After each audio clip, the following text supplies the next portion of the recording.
sometimes there are scene breaks and instinctively the author has, just had a scene and a scene break, but I don't look for a scene break to identify where a scene is personally because I'm looking for a value shift. Right. So when I'm trying to identify when something of value has changed from beginning to end, that's when I can conclude if a scene has happened. Versus like a beat level, there's a change in tactic or a change in like how a character is approaching something. Welcome to the Fiction Writing Made Easy podcast. My name is Savannah Gilbo, and I'm here to help you write a story that works. I want to prove to you that writing a novel doesn't have to be overwhelming. So each week, I'll bring you a brand new episode with simple, actionable, and step-by-step strategies that you can implement in your writing right away. So whether you're brand new to writing or more of a seasoned author looking to improve your craft, this podcast is for you. So pick up a pen and let's get started. In today's episode, we're diving deep into the first chapter of Legendborn by Tracey Deonn. And I'm excited to share this episode with you today for two reasons. First, it has been a while since Abigail and I have done an episode like this, and I love doing these type of episodes. So of course I'm excited. But also the audio I'm going to share with you is from our last book club meeting where we talked about this book and it was so much fun. So I'm going to share a part of our book club discussion with you today. I'm not going to share the whole thing because it wouldn't be fair to the writers who paid to attend the book club meeting. But also our meeting was just over 2 hours long because we dove into way more than what you're going to hear today. So it's a little bit too long to share the whole thing on a podcast episode. And also, like I said, I want to be fair and respectful to the writers who attended live. But anyway, that's what we're going to dive into today. And as a reminder, if you want to learn more about the book club I'm talking about, or if you want to get access to the recording of this specific meeting, you can go to savannahgilbo.com/book-club. So one more time, that's savannahgilbo.com/book-club. I'll put that link in the show notes for easy access as well. Now, if you've never heard one of these episodes before, you're going to notice that I'm not alone in this recording. So I'm joined by a very special guest. Her name is Abigail Perry, and she's a developmental editor and book coach, as well as the host of an amazing podcast called Lit Match. On her podcast, she helps writers find the best literary agent for their writing and publishing careers. And I'm going to link to her podcast in the show notes, as well as where you can find Abigail around the internet if you would like to get in touch with her. Abigail and I like to pick apart the opening chapters of stories that we like to see how they work. And usually we do this on the macro and the micro level. But in today's discussion, you're mostly going to hear us talk about the micro level, so the scene structure. And we really focused our attention here during the book club meeting because there are two scenes within this opening chapter, and we really wanted to see why that was the case and how they work together to create a really impactful opening chapter. We also briefly talked about prologues in this discussion because there is one at the beginning of this book. So that's a very quick overview of what we're going to dig into today. There is going to be more information in the blog post that goes along with this episode, so make sure to check that out, and I'll put the link in the show notes for you. Now, with all of that being said, let's go ahead and dive right into the conversation. Okay, so 3 months later at Eno River State Park, Bree and Alice watch students from UNC jump off a cliff into the water below. They talk about Bree's black hair and Alice's Taiwanese American hair in the community. Alice is unhappy about breaking the rules on their first night at early college. They were invited to the cliff jumping party by an older friend, Charlotte, who is also from Bentonville. They talk to Charlotte's boyfriend, Evan, who was eventually killed and replaced by a demon pretending to be a human. So we don't know that in the first chapter, but we figured that out later. Bree thinks about how people react to her mom's death and how her personality split into two parts: before her mom's death, the before Bree, and after her mom's death, the after Bree. Bree starts behind when Alice goes off with Charlotte and Evan, and she contemplates cliff jumping. But a guy named Selwyn Kane, or Sel, appears and warns her not to jump. Bree feels electricity and some attraction, and when Sel looks at her, and then he grabs her wrist, asking if she feels something, which Bree lies and says no. Shouts from the party cause Sel to run off. Bree follows, looking for her friends, and she finds a fight between 4 football players and sees something shimmering above the combatants. No one else except Sel sees what Bree sees, and this was what turns out to be a demon called Islos. Bree remembers moments of being haunted by her mom, and Sel makes eye contact and telepathically commands Bree to leave. Perfect. Okay. So we put a poll in the chat for this question. How many scenes do you think are in the first chapter? We're going to answer this question as well. But go ahead and answer that poll. I'll leave it up for a little bit as I explain how we're going to look at the scenes. So if you've been here before, this is familiar. But if you haven't been to a book club meeting yet, we love to use the 5 commandments to break down a scene and see kind of how and why it works. And these are from both Robert McKee and Sean Coyne. They teach this framework. But basically, it all starts with the character's goal. So what does this person want to do? And then how does the conflict get in the way? So the inciting incident here is that first blip of conflict that gets in the way and can sometimes cause a new scene goal to arise. Then between the inciting incident and the turning point, there are progressive complications or moments of escalating conflict that lead to this turning point where the character is then going to face a choice based on the turning point. So the turning point has happened. Now what? And the crisis is that now what? So am I going to do X or am I going to do Y? And usually these, the 2 things they're choosing between, or maybe 3, whatever, are either equally good or equally bad, and they both come with stakes. So it needs to be a hard choice. The climax here is the decision that they make or the action they take. And the resolution is how it worked out or what happened. So this little arc of change here is going to tell us what changed through the conflict that the character faces. So this is how we're going to analyze it. And let me just see what we all think here. So the majority, 63% said we think it's 2 scenes and 38% said 1 scene. So very cool on that. I'll just put that up for a second if you guys can see. But okay, so we're going to just dig in. So we want to start with the character's goal, right? So in scene 1, and this is spoiler, I guess, we think it's 2 scenes, and we'll show you why in a second. In scene 1, Bree's goal is basically just to join Charlotte and the other kids for a fun night out at the quarry. So there's a party, and it's tradition to jump off the cliffs. And also, she tells us she can't just sit in her room because that's when she starts thinking about her mom. So she's just looking to, have the college experience and go have fun. So the inciting incident, or that first little blip of conflict that gets in the way, is when Evan, who's Charlotte's boyfriend, recognizes Bree as the girl whose mom died. So she's leaving her room to get away from memories of her mom in this place where nobody knows her. And then Charlotte's boyfriend says, "Hey, my girlfriend talks about you and you're that girl whose mom died." So it's conflict for Bree. Then other things happen, and we peak at this turning point here where Alice says, "Hey, I want to leave because people are jumping off cliffs. We're going to get in trouble. I don't want to get expelled," right? So now Bree faces a choice. Should she go back to the dorm room with Alice, or should she stay with the other kids and have fun and risk getting into trouble or worse? So that's her choice. Both come with consequences. The decision she makes is that she says, "I'm going to stay and I will meet up with you later, Alice." As a result, Bree meets and has a strange encounter with Selwyn Kane, and then somewhere in the distance, Alice screams. So what has changed? In the beginning, she was just, safe, right? Nothing bad or weird was happening, and she has moved closer to the danger side of the spectrum. So she's not in immediate danger, but she's getting closer to danger, right? We had stop me if you want to chime in, Abigail, but we had a question come in, like, how do we identify where a scene begins and ends, and where how that cause and effect from scene to scene works? So are you chiming in, Abigail? Oh, I was going to say, well, Van and I both are big advocates of always planning stories and scenes and not chapters. Yeah. Because a chapter, and this is, as you can see, we've identified scene 1. So both Van and I thought this was 2 scenes as a first chapter. And how we're identifying where that is, sometimes, and you'll notice like in Legendborn, sometimes there are scene breaks, and instinctively the author has, just had a scene and a scene break. But I don't look for a scene break to identify where a scene is personally, because I'm looking for a value shift. Right. So when I'm trying to identify when something of value has changed from beginning to end, that's when I can conclude if a scene has happened. Versus like a beat level, there's a change in tactic or a change in like how a character is approaching something.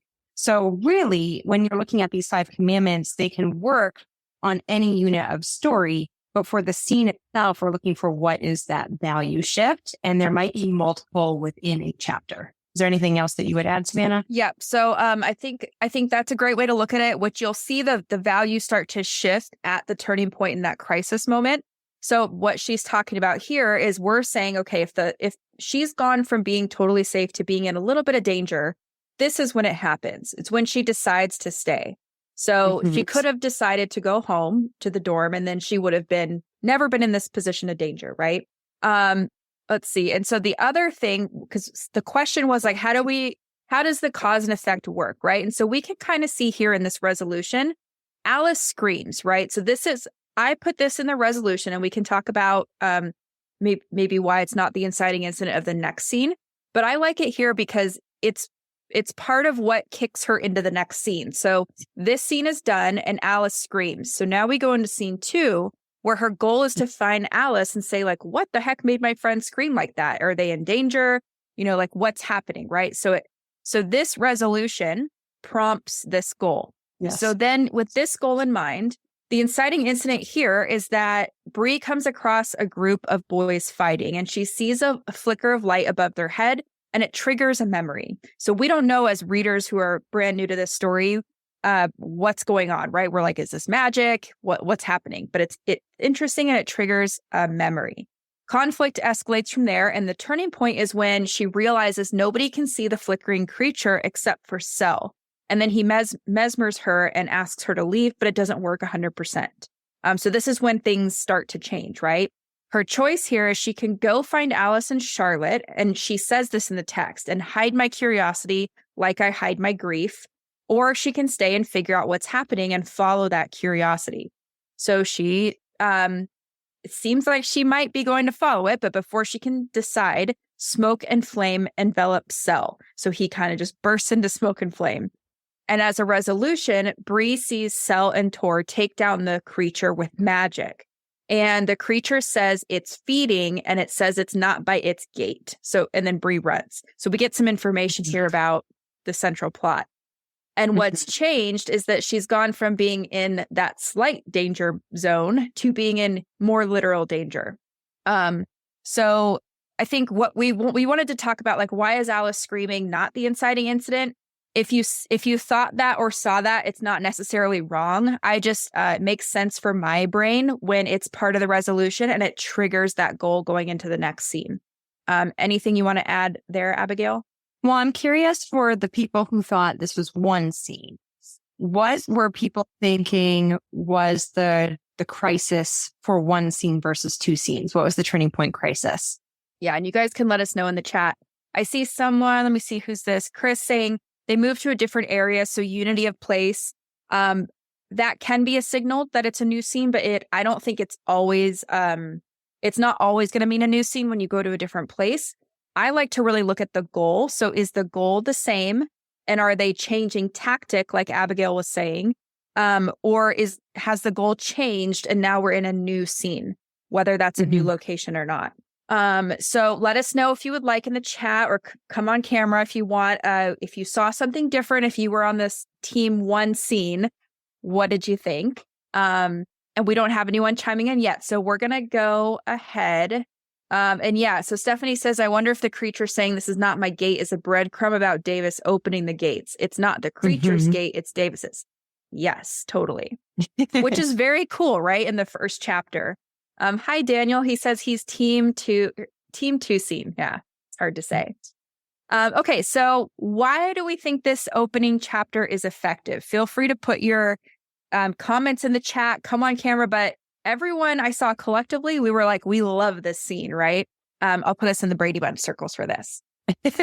So what did you guys think? Why did this hook us so much? And then also, if you would like to tell us, what do we think the big picture expectations were that this first chapter set up? So we're going to go into that a little bit next. So Chris says it plunges you right in, no messing around, stuff goes down the first day of school. Yeah, big deal, right? Amy says, okay, now it's going fast. I think there's a delay.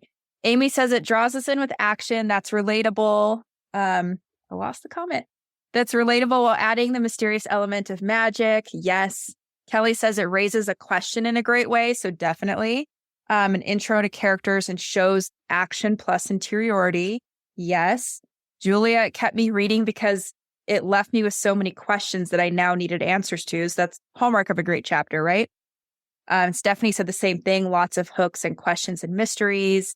Arena, right into the action. Then the magic is introduced. Effectively introduces characters and lots of conflicts. Make you want to know more. Manages to give you enough to be curious about what's coming, but starting off with a bang. Okay, so you guys are all spot on with what we were going to say. I love that. So do you want to take this one, Abigail? Yeah. So for scene one, this really does ground us in character and in plot. And I think that's something that Savannah and we have oogled and ogled about this since we've known each other. Yes. And if you know us, you know that we're obsessed with Harry Potter. And this is one of the things that Harry Potter does really well, because we've always argued, yes, Harry Potter is an action story, but it doesn't exist without the worldview story. So it's like if without that internal arc, it's not Harry Potter. And I thought, and Savannah thought, that Legendborn equally does this. It's excellent at really grounding us in character, the fears, the wounds, what's really troubling her on a human level, Bree on a human level.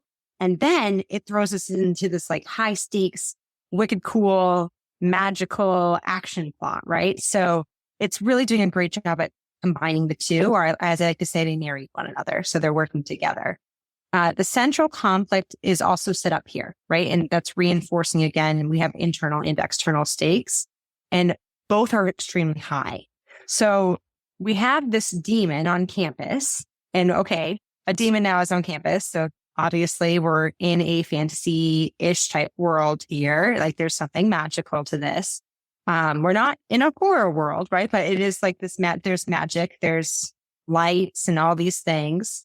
And also we learned that this is really important, and you identified this in the chat, the demon's away from the gate. So there's something with gates, and there's a big mystery there that we're going to have to figure out. It also introduces the magic, as we said, of Legendborn. And this is allowing us to see a taste of what's to come for any fantasy lover. We want our magic. So that's always fun to see. But we don't know fully how it works and all that. Plus, we start to see the hierarchy of the order in action. And it's hinted at because we don't know what the order is yet, but you can see that with Torrensell and being in charge. It introduces Bree's wounds, as I mentioned, and the manifestation of it in real life. And that's before Bree and after Bree. And it shows us that Evan is not around when the partial demon appears, which is there are always very subtle hints about Evan, but not huge ones. Yeah. So when you go back and you look for them again, you can find them. But so they are there. Yeah. They are set up, but most of the ones I found where it's like he's just MIA when something's happening, which is really easy to miss the first time around. But the other thing I would add to this list too is like it sets up their relationship with Cell, because they each feel that spark when they first meet, and they don't know why or what that means, and we don't either. But it makes sense when we learn that Bree is going to be called by Arthur. So you guys pretty much nailed all these, which is great. We did have a question for you guys. Why do we think that the author included a prologue? Because there's so much mixed advice, like prologues are terrible, prologues are great. Certain readers love them, certain readers don't. So how did you guys feel about the prologue? Did it work? And if so, why do you think it was a good choice, or why do you think it was a bad choice? And Chris says she loves prologues. I like them too, as long as they're meaningful. Yeah, Stephanie, I was going to ask about the prologue. She liked this one. Amy says, I can't wait to hear this. I like them, but I was told not to use them. And Chris, you're not so talkative that you need to apologize, so do not apologize. So then, people who are saying that they like this prologue in particular, why do you like it? Answer the question, why? What about it do you think really stuck out that made you say, this has got me up from the prologue as well as chapter 1? I'll tell you my answer, because I told Abigail, it was either yesterday or the day before, that I was like, I don't really care about this prologue. I don't need it. And normally I'm a fan of prologues. However, I went back and read it, and I'm like, this is the moment Bree gets her sight because her mom died. I didn't get that the first time when I was thinking about it. And Amy says she doesn't remember it. So basically, like, mom has just been in a car crash and she's in the hospital. But I was like, okay, that makes me like it a little bit more. And then Stephanie says, I liked it. Yeah. And I always liked it. So yeah. I mean, I think one of the things that the prologue does, and it's not necessarily specific to a prologue, but it's a testament of Tracey Deonn and her skill as a writer, is it captures you with narrative voice immediately. So I loved Bree's voice. Like when Savannah and I were even picking between a couple options, we had a few on the table, and I voted for this one, which, by the way, Savannah had pitched. So bravo to you for picking something great. Not surprised. But immediately I was like, I want this one because of the voice. I liked the concept. I was interested in the concept. I wanted to learn more, but it's part of it. It's like voice is going to grab. It either grabs you or it doesn't. And we're very grounded in Bree's internal, her wounds and her fears. Yeah. And that is so deeply woven and thread into the plot and what motivates her throughout the whole story.